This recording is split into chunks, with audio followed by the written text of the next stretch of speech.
Bonjour, bienvenue dans la salle du patrimoine de la Bibliothèque publique Monseigneur W.J. Conway d'Edmundston. Vous ne le saviez peut-être pas, mais notre salle du patrimoine renferme tous les numéros du journal de Madawaska depuis sa création en 1913, la plupart sous la forme de microfilms. Penchons-nous sur l'édition du 26 septembre 1929 qui nous apprend qu'une noyade est survenue à Notre-Dame-du-Lac. Un jeune homme du nom de Théodule et venant de Saint-Hilaire partit en canot sur le lac avec un ami. Mais le canot chavira et les deux hommes tombèrent à l'eau. Monsieur Alfred Lévesque, témoin de la scène, envoya un autre jeune homme porter secours à Théodule qui essayait de nager vers le rivage. Mais celui-ci arriva trop tard et trouva notre Théodule inconscient. Le médecin tenta de le réanimer pendant plusieurs heures, sans succès. On conclut à une syncope et non une noyade, car Théodule n'avait pas d'eau dans les poumons. Alors cela paraît être juste un fait divers, certes tragique, mais qui ne sort pas de l'ordinaire à cette époque-là. Eh bien, détrompez-vous. Le livre « Bienvenue dans la légendaire République du Madawaska » nous apprend que cette histoire de noyade n'était en fait qu'une astuce visant à couvrir la vraie nature de la mort du jeune homme. En effet, à cette époque, le Canada fournissait de l'alcool aux États-Unis en pleine prohibition, et les bootleggers du Madawaska faisaient fortune. Mais voilà ce qui se serait vraiment passé.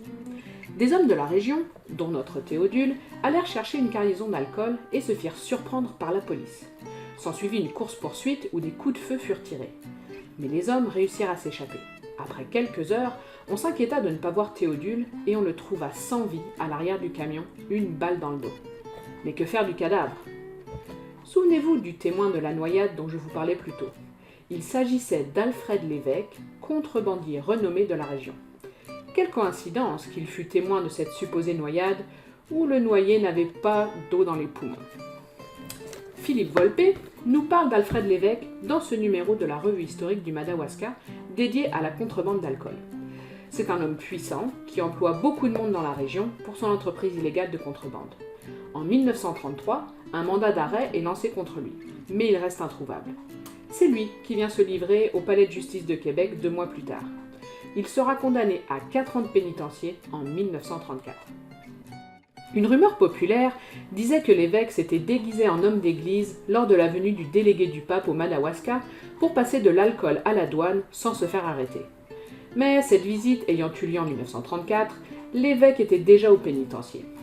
Après cette condamnation, la contrebande diminua peu à peu et à sa libération, l'évêque mit sur pied une compagnie de bois de chauffage à Edmundston.